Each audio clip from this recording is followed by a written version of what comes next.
جب ہماری گورنمنٹ گرائی گئی تو ہم نے کہا کہ الیکشنز کرواؤ، کیونکہ پاکستان جب تک سیاسی طور پہ استحکام نہیں آئے گا پاکستان معاشی طور پہ ڈوبتا جائے گا۔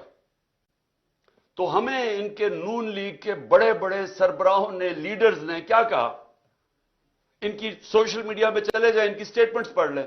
انہوں نے کہا جی اپنی گورنمنٹس ڈیزالو کرو، اپنی گورنمنٹس ڈیزالو کرو اگر آپ الیکشن چاہتے ہیں۔ ہم نے اپنی گورنمنٹس ڈیزالو کر دی۔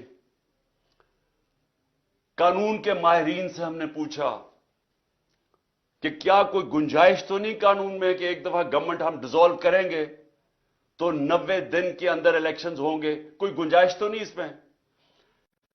سارے ماہرین نے کہا کہ کوئی گنجائش نہیں۔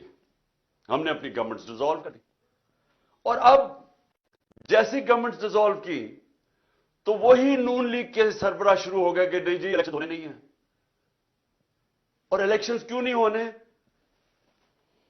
کیوں نہیں ہونے الیکشنز؟ خوف زدہ ہیں، ڈرے ہوئے ہیں، سب کو خوف ہے، کم پہ ٹانگ رہی ہیں کہ اگر 37 بائی الیکشن میں سے 30 ہار گئے ہیں، اسٹیبلشمنٹ ان کے ساتھ، الیکشن کمیشن ان کے ساتھ، حکومتیں ان کے ساتھ 37 میں سے 30 بائی الیکشن ہار چکے، تو ڈرے ہوئے ہیں۔ جو بھی سروے آتی ہے اس میں اتنا پیچھے رہ گئے ہیں کہ ان کو پتا کہ الیکشن میں ان کی تباہی ہے۔